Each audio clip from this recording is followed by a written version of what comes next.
हिंदी में यूपीएससी की तैयारी से संबंधित प्रोग्राम्स को देखने के लिए सब्सक्राइब करें स्टडी IQ IAS हिंदी। नमस्कार दोस्तों, स्वागत है आप लोगों का। उम्मीद है आप लोग बहुत अच्छे होंगे, आपकी तैयारी बहुत अच्छी चल। जब भी हमको चुनने का मौका मिले तो अक्सर हमको देश को चुनना चाहिए, ना कि देशद्रोह या ऐसी कोई भी एक्टिविटी जो देश के खिलाफ होती। क्योंकि जब हम हमारे आसपास के जितने भी सारे देशों को देखते हैं या पूरी दुनिया के हालातों को देखते हैं तो लगता है कि शायद बहुत अच्छा हमने कुछ किया होगा तब जिस इस देश में हम रहते हैं या यहाँ के हम रहने वाले हैं। सरकारों से आपकी नाराज़गी, गुस्सा कुछ भी हो सकता है, पर ओवरऑल देखा जाए तो भारत एक बहुत शांत और बढ़िया देश है। लेकिन इस देश में कुछ लोग इस शांति को भंग करने के प्रयास करते हैं। ऐसी ही एक घटना 2020 की है, 2020 की। और ये घटना अभी भी चर्चा में है। चर्चा में क्यों है? क्योंकि उस घटना के जो मुख्य आरोपी हैं, उन आरोपियों को बेल की डिमांड की जा रही थी और सुप्रीम कोर्ट ने डिनाई कर दिया है। क्या हुआ है, इन सारी बातों को कोशिश करेंगे। ये घटना क्या थी इसको भी जानेंगे। और एक बहुत चर्चित नाम आपने सुना होगा जो काफ़ी चर्चा में रहता है कि दिल्ली जो दंगे थे, इन दिल्ली दंगों के अगर केस की अपडेट मैं आपको बताऊं तो ये है। उमर खालिद कह रहे हैं कि jail is my life now, है ना। Happy for others who got bail, says Umar Khalid after Supreme Court deny the bail. ये वो शख्स है उमर खालिद जिसने दिल्ली में जो दंगे हुए 2020 में, इन दिल्ली रॉयट्स में सबसे बड़ा अगर हाथ किसी व्यक्ति का था तो यही था। अभी जो इन पे आरोप लगे हैं उसके हिसाब से मेन जो प्लानिंग करने वाला, प्लानिंग आप जिसको कहते हैं, और प्लानिंग के साथ इसको प्लॉटिंग करने वाला जो व्यक्ति है वो यही उमर खालिद है। और इसने एंटी एंटी नेशनल एक्टिविटी को अंजाम दिया है। एंटी नेशनल एक्टिविटी जो कि नियर टू टेररिज्म है, आतंकवाद के बिल्कुल पास की घटना है। इतनी भीभत्स घटना कि जिसके कारण 2020 में जो दिल्ली है ये दिल्ली जली। आपने देखा कि दिल्ली नाउ नाउ बर्निंग, और दिल्ली जो बर्न हुई उसके पीछे इस व्यक्ति का दिमाग था। और सरकारी डेटा के अकॉर्डिंग 50 के आसपास जो लोग हैं इनकी डेथ हुई। और कितने समय के लिए दिल्ली का कुछ हिस्सा काफ़ी लंबे समय तक बंद रहा। इससे इकोनॉमिक जो लॉस हमको हुआ वह तो हुआ ही, और हमारी जो इमेज है एक शांति प्रिय देश से दंगे रॉइट्स वाले कंट्री में हम यहाँ पे कन्वर्ट हुए। तो ऐसे लोगों को बेल मिलना या ऐसे लोगों को छोड़ना ये कानूनी तौर पर सही नहीं है। हम न्यायपालिका के बहुत सारे सिद्धांतों को पढ़ते हैं, उसमें से एक इम्पॉर्टेंट ये भी है कि किसी ऐसे व्यक्ति को नहीं बरी किया जाना चाहिए जिसने देश विरोधी कोई भी गतिविधि में हिस्सा लिया है। तो ये वही व्यक्ति है। अब बेल की मांग कर रहे हैं बार बार, पर सुप्रीम कोर्ट कहता है कि प्रथम दृष्टया, मतलब फर्स्ट अगर मैं इस केस को देखता हूँ तो इन पर जो आरोप लगे हैं, इन पर जो एलिगेशन लगे हैं वो ज़्यादा स्ट्रॉन्ग मुझे नज़र आते हैं, मतलब सुप्रीम कोर्ट को। और इनकी बेल के जो कारण हैं वो नज़र नहीं आते। और उमर खालिद ने एक्सेप्ट कर लिया है कि नाउ जेल इज़ लाइफ। ठीक है। यहाँ जो लेफ्ट विंग के जो लोग हैं वो आरोप लगाते रहते हैं कि सरकार के द्वारा जो UAPA एक्ट है इसका मिसयूज़ करके ऐसी आवाज़ों को दबाने का प्रयास किया जाता है जो सरकार के खिलाफ उठती हैं। पर ये आवाज़ सरकार के खिलाफ नहीं थी, ये प्रायोजित दंगे थे। और इन दंगों के कारण बहुत कुछ हमको झेलने को मिला, एक इमेज के तौर पर, ठीक है, शांति भंग होने के तौर पर, और बहुत सारे बेगुनाह लोगों की डेथ हुई। उसको प्लान करने वाला व्यक्ति यही था और इसको नहीं छोड़ा गया है। चलिए आगे बढ़ते हैं, पूरी कहानी को समझते हैं। पूरी कहानी देखो बेटा क्या है।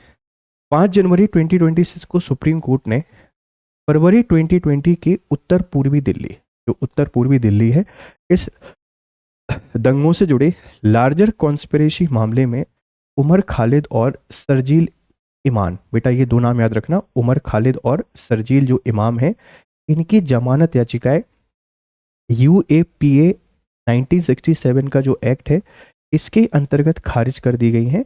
वहीं 5 सह आरोपियों को उनकी भूमिका सीमित या सहायक पाए जाने पर जमानत दे दी गई है। मतलब इनके साथ में जो 5 मेंबर और थे, इन 5 मेंबर को बेल दे दी गई है कि इनका जो कंट्रीब्यूशन था वो लिमिटेड था। मतलब जब हम लोग उमर खालिद और शर्जील इमाम के अपराध को देखते हैं तो कंपैरेटिवली या क्वालिटिवली इन्होंने ज़्यादा एक्सट्रीम क्राइम किया है और ये नियर टू टेररिज्म है, तो हम इनको बेल नहीं दे सकते। एनआईए के द्वारा जो इंक्वायरी चल रही है वो चलती रहेगी। किस समूह से जुड़े हुए हैं ये जानना हमारे लिए बहुत इंपॉर्टेंट है। तो ये घटना कब की है? 2020 की। नॉर्थ ईस्ट दिल्ली वाले हिस्से में जो दंगे हुए थे आप सबको याद है। देखो मामला उत्तर पूर्वी दिल्ली दंगे 2020 का है। लार्जर कॉन्स्पिरेसी, लगभग 53 मौतें हुई, सैकड़ों घायल हुए। कानून है UAPA, unlawful activities prevention act.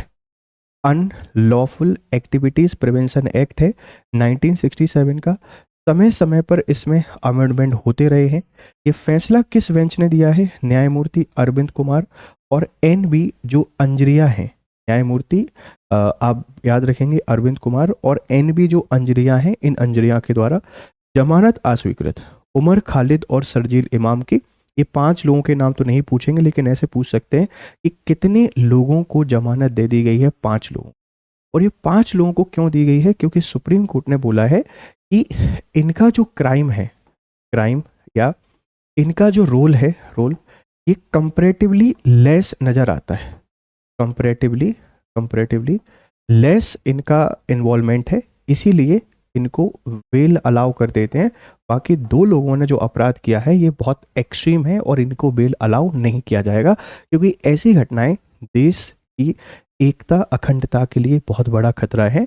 और जब भी हमको चुनना होता है, देश की जो सुरक्षा होती है ये सबसे पहले आती है, पहली प्रायोरिटी होती है, ध्यान रखिएगा।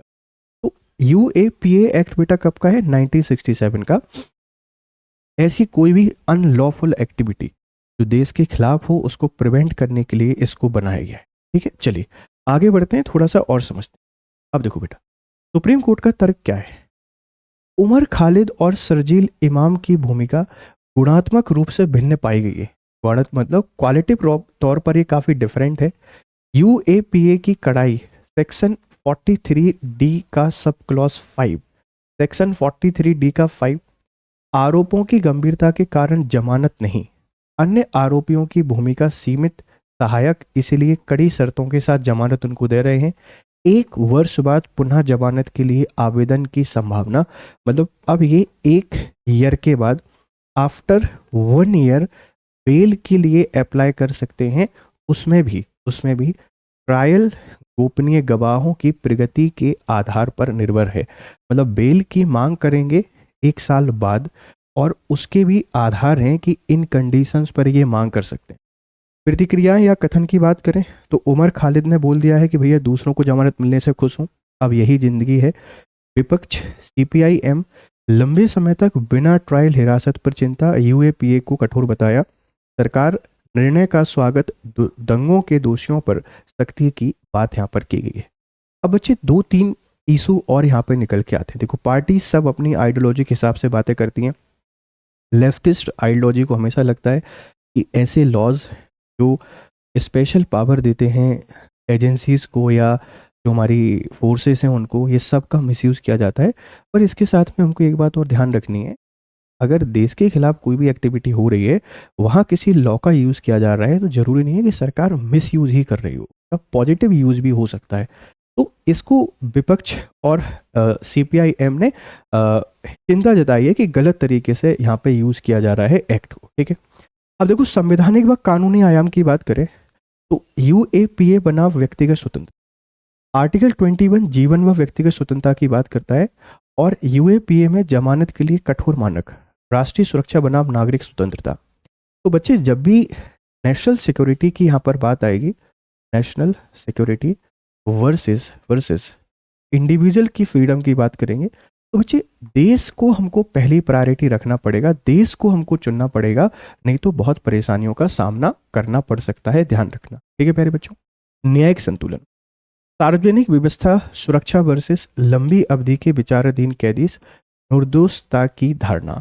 मतलब एक जो कंसर्न यहाँ पे ये आता है, जैसे मान लीजिए कि आपने बहुत लॉन्ग समय तक, बहुत लॉन्ग टर्म हमने इनको हिरासत में रखा है, लेकिन अगर एक लंबी इंक्वायरी के बाद, फाइनल इंक्वायरी के बाद ये समझ में आता है कि ये अपराधी नहीं है, तो फिर मौलिक अधिकारों का उल्लंघन है। तो सरकार, व्यवस्थाओं और एजेंसियों को ये ध्यान रखना चाहिए कि हिरासत में लिया है ज़रूरी है राष्ट्रीय सुरक्षा के लिए, जितने जल्दी हो सकता है इंक्वायरी करें, अगर ठोस कुछ हाथ लगता है तो ही इसको आगे बढ़ाएं। निर्दोष किसी व्यक्ति को सजा नहीं मिलनी चाहिए किसी भी तरीके से, ध्यान रखिएगा। प्राकृतिक न्याय क्या कहता है? त्वरित सुनवाई और अनुपातिकता के सिद्धांत पर आधारित है कि जो हियरिंग है ना, ये रैपिड हियरिंग होनी चाहिए। रैपिड, या आप कह सकते हैं कि इंस्टेंट हियरिंग होनी चाहिए, जिसके कारण न्याय मिल सके, जस्टिस मिल सके, डिले ना हो। देखो, अगर जल्दी सुनवाई होगी तो दो फायदे होंगे कि अगर अपराधी घूसित होता है तो सजा मिलेगी, उन लोगों के लिए न्याय है जिनके साथ गलत हुआ है, और अगर अपराधी नहीं है तो फिर एक जो निर्दोष व्यक्ति जिसको अरेस्ट किया गया है वो बाहर निकलेगा। इसीलिए कभी कभी प्राकृतिक न्याय के सिद्धांत का भी हमको पालन करना चाहिए। लेकिन फिर भी जब देश हित की बात आती है, राष्ट्र की सुरक्षा की बात आती है, तो हमारे लिए हमेशा राष्ट्र हित और राष्ट्र की सुरक्षा इंपॉर्टेंट है, लेकिन साथ में किसी निर्दोष व्यक्ति को सजा भी नहीं मिलनी चाहिए। आंतरिक सुरक्षा से कैसे लिंक कर सकते हैं? शहरी हिंसा, कथित साजिश के तौर पर, सोशल मीडिया मोबिलाइजेशन के आरोप, आतंक रोधी कानूनों में सुरक्षा प्लस सुरक्षा उपाय, सेफ गार्ड की भी हमको यहाँ पर इंपॉर्टेंस है। तो ये पूरा का पूरा आपका एक मसला था। हालांकि विपक्ष के द्वारा ये आरोप बार बार लगते हैं कि सरकारें ऐसे कानूनों का मिसयूज करती हैं, तो मेरी सलाह है कि सरकार इनका मिसयूज ना करे।